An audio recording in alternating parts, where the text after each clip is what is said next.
The Jazz are a mystery to many. So, what will they look like on offense and on defense? Find out next on Locked On Jazz.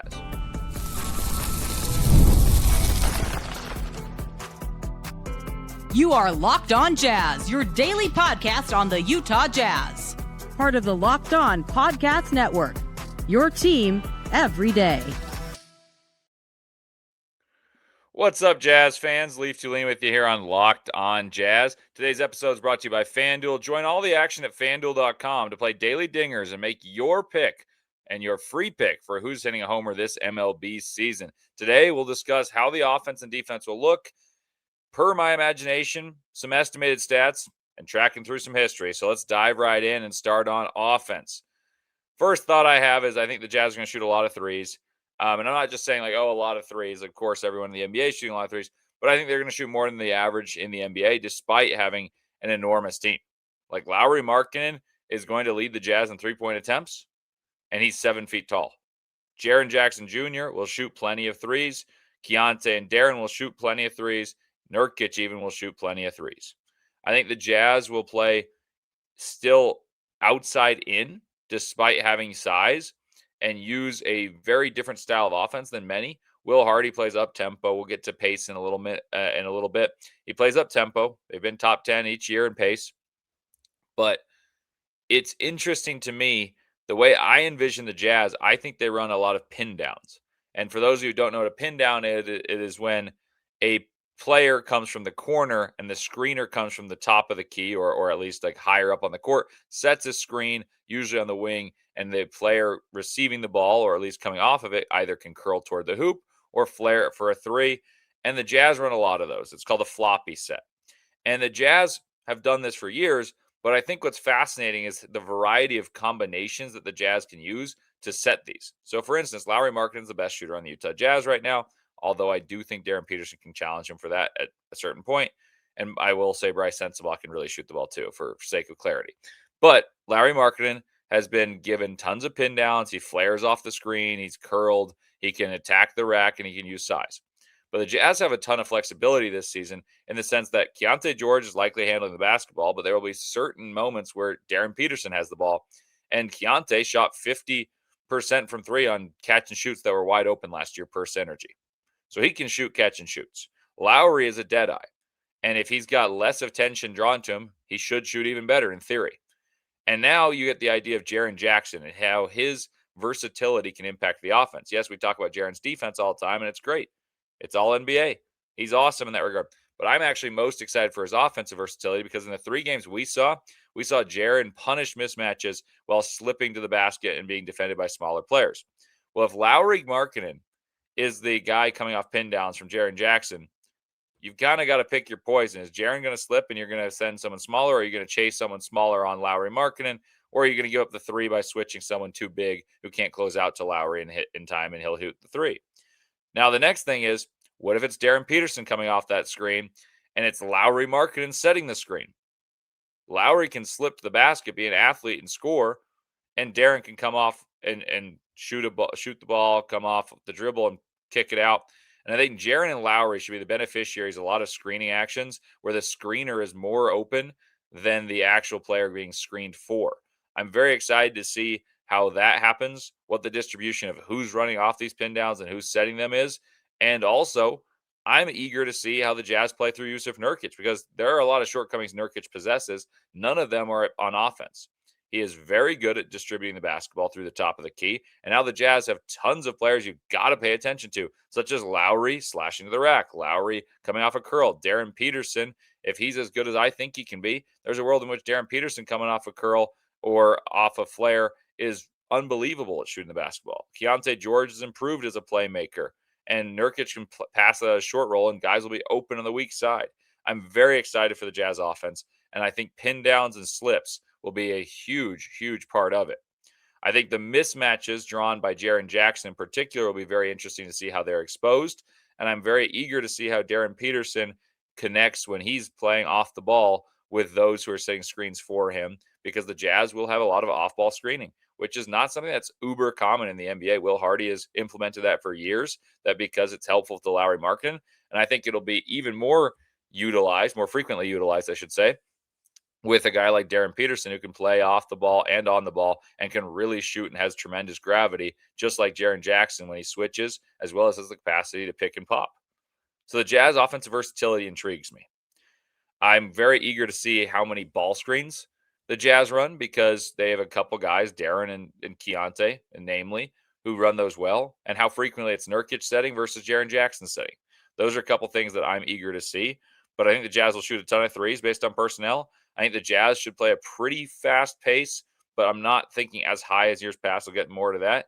And then the last one is how much 5 out are the Jazz going to play? Because Nurkic can shoot it, but some of the Jazz's biggest advantages is size. They're not necessarily straight line drivers, but they can bury guys. They can switch and post up. And then if there's doubles, the ball sprays around and play inside out. I still think the Jazz almost play more outside in, despite having 3 7-footers in the lineup or thereabouts. So I'll be very curious to see the distribution of shots, how highly the Jazz rank in terms of 3-pointers attempted, how well they shoot them, of course, and also just the distribution of shots as a whole between so many talented players. Keontae George's usage rate at times last year when Lauri was out was through the roof. Is he going to be the guy who shoots the 4th most shots on the team? Maybe Darren usurps him and you have a Jaren Jackson added in along with Lauri Markkanen. Who knows? That stuff intrigues me, and I'm also very curious how the offense looks different when it's Jackson Hayes and their lob threat. And my guess is there's a lot more ball screen action with Jackson Hayes, despite Nurkic being a fantastic screener. Nurkic, if you could have Nurkic setting the screen, but Kessler's vertical threat would have made Walker Kessler far better. He is not a great screener. Nurkic is a fantastic screener, opens up stuff for Keontae, will open stuff up for Darren Peterson, but he's not the roll threat he once was, nor has he ever been a lob threat. I'll be curious to see how the offense varies with the bench comes in when Ace Bailey gets more usage rate. Is he going to play the same role as Lauri Markkanen coming off pin downs, or is there going to be more isolation basketball for he and Darren Peterson when they get their chances to shine? This stuff really intrigues me. But what I will say is I think the Jazz will be a top 10 offense. I think they'll be a team that offensive rebounds well, and maybe most importantly, shoots the ball well at a high frequency. So I think they'll be a top 15 team in terms of percentage and a top 10 team in terms of frequency of threes attempted. Those are my expectations. And my last one will be how many minutes per game will Darren Peterson play at the point guard? Not just minutes played, but how many are at the point guard and as the primary guy who stirs the drink offensively. Coming up next, I'm going to kind of take you through my fears defensively, how I think the Jazz will handle themselves defensively, and some numbers that could give you some hope and some numbers that'll make you a little anxious. Coming up next on Locked on Jazz.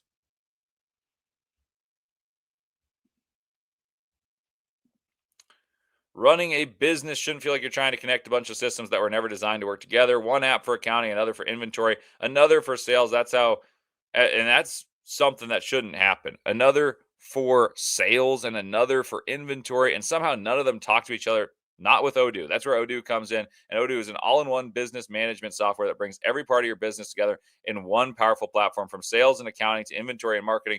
Everything works in one place. Odoo is a platform to manage, grow, and scale your business. The best organizations know that success isn't just about talent, it's about having everyone working toward the same goal. And that's true in sports, just like it is in business. And one thing that stands out to me when I watch sports is when a team is connected, when everyone in the organization is pulling in the same direction with said decision, how they're going to attack a defense, it's obvious.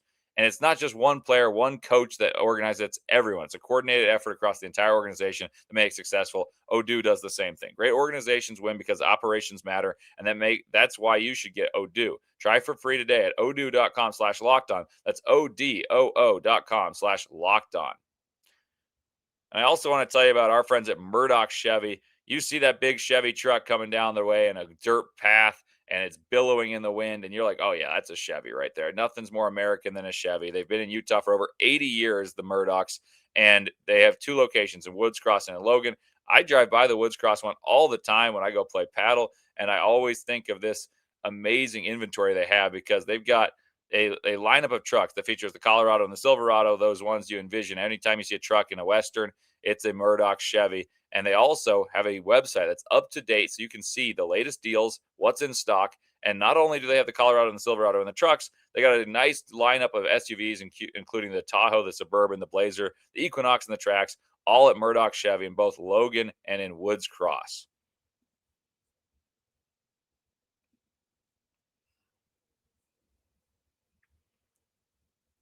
Welcome back to Locked On Jazz. Leaf Tulane here with you. Defensively, the Jazz, I think, must, and I mean must, with the utmost authority on the word must, rebound well because they have height and they possess numerous tall players. It's not just like, oh, they're reliant on one guy to soak up the rebounds. Nurkic is a big body. He is not a particularly amazing rebounder, but throughout his career, he's always been solidly productive in that regard. Lauri Markkanen is 7 feet tall. He's averaged around 8 boards. Jaren Jackson is often maligned for his rebounding. I will say, I think that narrative is a little oversaid because it's often talking about, oh, he can't rebound from the 5 spot. The 4 is pretty good. I really like Jaren as the 4.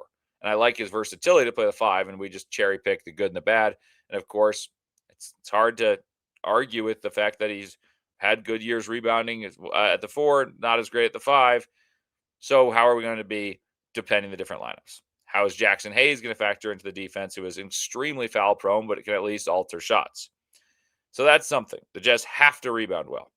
They need to have players who are good rebounders as a unit.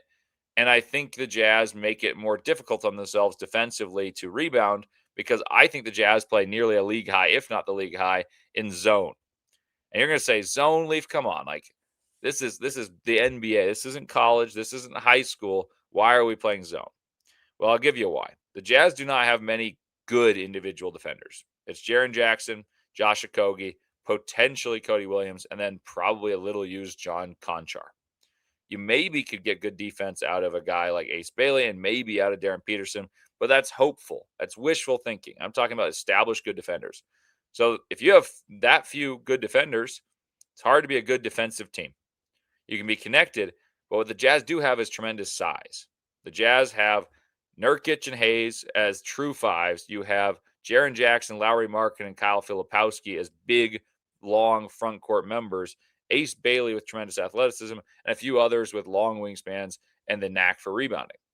So the Jazz need to rebound well, and I think the zone maybe hurts that because it's hard to find the body when you're playing an area as opposed to a man.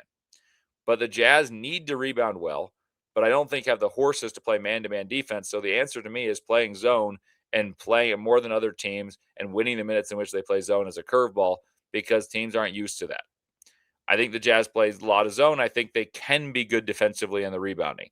Now, the issue is I think the Jazz have to be a top 10 rebounding team in the NBA. I'm talking offensive and defensive rebounding, just overall, to have a chance to be good enough defensively because they can't allow for possessions to be elongated in a way that they're not particularly good defensively anyway.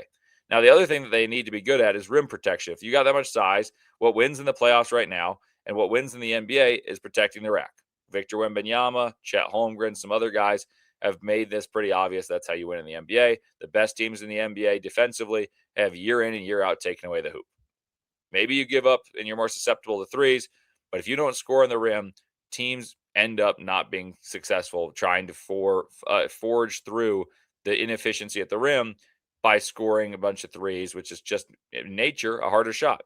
So the Jazz need to be better at rim protection, and I think they don't really have a chance to be in the the playoffs rather than the play-in if they're not a top 10 rim protecting team, because that means their offense would have to be otherworldly, and I don't have that much faith in the Jazz taking away threes, considering their size and their speed isn't tier 1.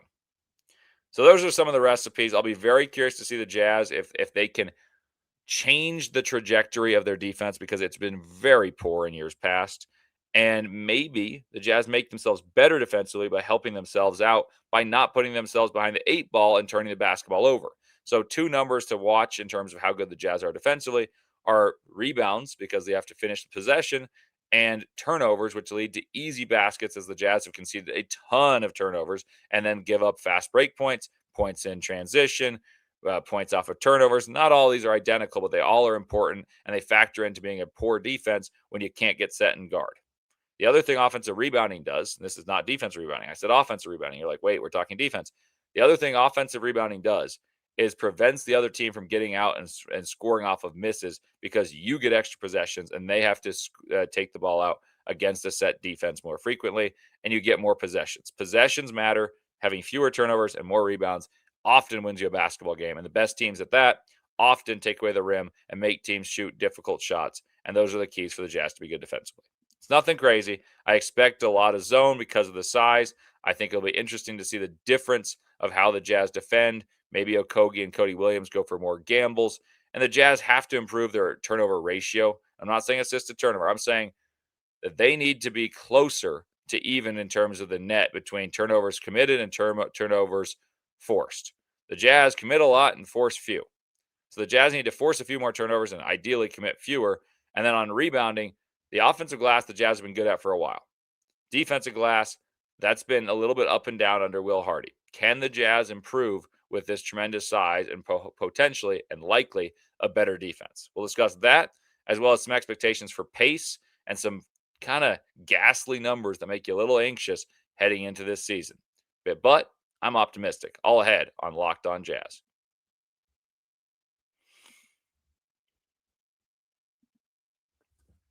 Baseball fans, if you think you know who's hitting a homer today, FanDuel is giving you a free chance to call your shot with Daily Dingers. It's easy to play. Just make your free pick for who will hit a home run in their next game. If you're right, you'll receive a profit boost to use on your next bet for a chance at extra winnings. Best of all, you can make a free pick every day throughout the MLB season. Daily Dingers is another way to stay engaged with every day's games, whether you're following your favorite team or keeping an eye on matchups across the league. Every game has someone capable of going deep. Now get your chance to make the prediction before every first pitch. Sometimes it's a hitter who's been on a hot streak. Sometimes it's a favorable hitting matchup or even a ballpark that tends to give up home runs like Coors Field in Colorado. These are the things I like to look at, as well as I'm a Red Sox fan, so I like to look at the games that they are competing in. And no one's hotter than Wilson Contreras right now. Him and Willie Abreu forming a dynamic duo in the Boston Red Sox lineup. I'd take a gander at one of those guys and see if they can go yard for you. So, are you ready to play your game today? Join all the action at FanDuel.com. That's FanDuel.com to play Daily Dingers and make your free pick on who's hitting a homer. Play ball and swing for the fences on FanDuel, an official partner of the MLB.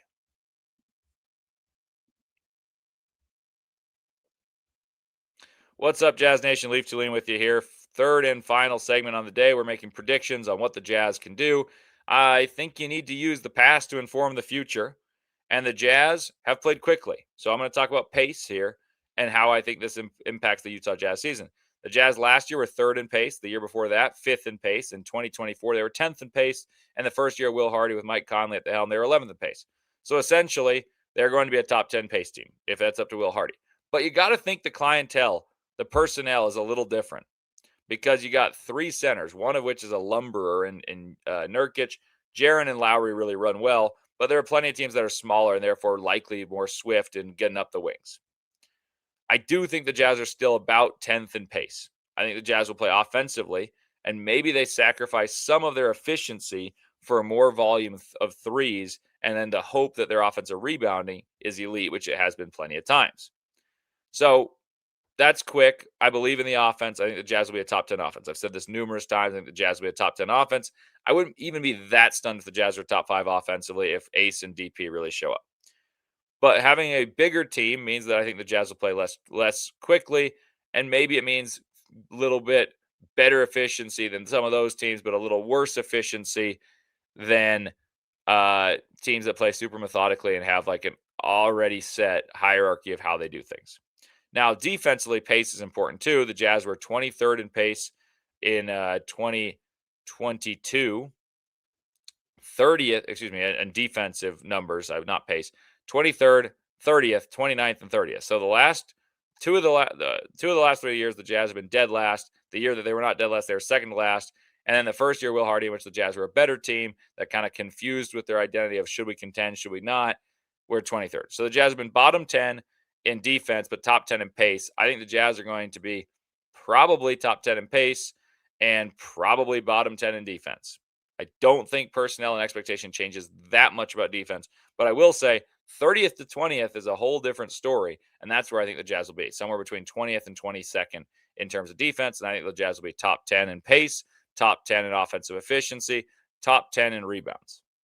And that's what's going to get the Jazz to the playoffs, because I think pace and winning the rebounding battle and therefore winning the possessions, the number of possessions will matter to help the defense too, because the Jazz can use their offense as their best defense. And you may say, wait a minute, let's think about it. The Jazz's offense and being able to get offensive rebounds and shoot with good shooters while not sacrificing height is a good defense because one, teams can't get out and run on you if you get offensive rebounds, and two, their height allows the Jazz to be a good offensive rebounding team without having to crash extra bodies to the board. And lastly, defensively, they get rebounds. Like, just height is a crucial skill of how high you can reach and grab rebounds out of the air. Desire and want to, defensive hustle, that we'll see. Height matters in rebounding. It just does. Now, we're talking about trends. The Jazz are typically top 10 in rebounding. And for 4 years, they've been very good on offensive rebounding and then upper half on defensive boards. And that ends up being a top 10-ish rebounding thing. The Jazz need to be great here because I think, like I said, it would make the Jazz's defense far better. And offensively, they allow for wiggle room for if they shoot a little bit worse than we anticipate, because the Jazz haven't been necessarily marksmen. They have not been bashful. They shoot a fair amount of threes. I think the clientele this year, the personnel is better. One, in terms of talent level. Two, in terms of expectation. But also, who's going to shoot them? Lauri Markkanen is going to shoot 7, 8 threes a game. Keyonte George is going to be over 5. Darryn Peterson should be around 4 or 5 threes. Jaren shooting 3. Ace, Bryce Sensabaugh. The guys who shoot them should be good at it. That's one thing. So the Jazz shooting more threes is important. And then if you look at the other important numbers I've given, I don't think pace matters that much. I think I just gave that as an expectation. But I do think it's important to understand if the Jazz shoot a lot of threes, the Jazz will have long rebounds. And they need to rebound those well rather than let teams get out in transition. And the Jazz need to limit turnovers and let teams get out in transition, because when you're not set, it makes sense you're 30th, 29th, and 30th the last 3 years in defense. Because one, you don't protect the rim that well without Walker Kessler, who missed the year. But two, you're not back on defense. If you're not back on defense and you're not rebounding the ball as well as you had in earlier years, the Will Hardy's been very big about offensive rebounding. The Jazz have played big lineups. The Jazz should be good on offensive rebounding, and I think it should help their defense. And I think their three-point volume makes it so the Jazz have a little bit more volatility than some teams, because the Jazz don't necessarily have a go-to scorer yet. A lot of teams do, and the Jazz, unpredictability of who's going to shoot may lead to the Jazz needing to crash the boards more and get second chances, because a lot of teams have a formula. It's like, I'm going to have the ball in my hands, you guys spray out and shoot, and then we're going to crash 3 and 2 go back. The Jazz, of course, are going to have these numbers, but the lack of understanding of who's going to get what shot so far, I think is, one, a good thing because it's hard to guard, but two, leads to more volatile offensive results. My hunch, the Jazz are going to be a top 10 offense, a bottom 10 defense. I'm going to say like 23rd defensively. I think the Jazz, that puts them in a net probably somewhere between 15 to 19, play-in-ish team. And then I think the Jazz are going to be a top 10 offensive rebounding team. That's a top 10 offensive rebounding team. Is hard to be. So if you're top 10 offensive rebounding and then your defensive rebounding, you're probably going to be solid at that. I'm going to go like 15th defensive rebounding. So overall, like 12th rebounding. I still think the Jazz are going to struggle with turnovers, especially because they play a rookie guard. And then Keyonte George has been turnover prone at different stages of his career. Jaren and Lauri aren't particularly adept at handling the basketball. So I'm going to go bottom 15. I'll go about 20th in turnovers, and the Jazz's defense will improve due to fewer turnovers as opposed to 30th in turnovers, and the Jazz need to get back in defense and help their statistics out there. Long story short, the Jazz have to thread the needle to make the playoffs. They need Jaren to be spectacular on both sides of the ball. Darryn Peterson needs to come along quickly, and the Jazz can truly contend. We have the pieces for the future. Is it real for the short term? Tried to lay out some expectations. Let me know what you think about the offensive expectations, the defensive expectations, the stylistics of it all, and just the pace and arbitrary numbers as usual. Thank you guys for tuning in, as always, to Locked On Jazz, making it your first listen. Now on video, we send you to your first ever 24/7 YouTube channel on the NBA, and on audio, check out Locked On NBA for your second listen. Thanks for tuning in, and as always, go Jazz.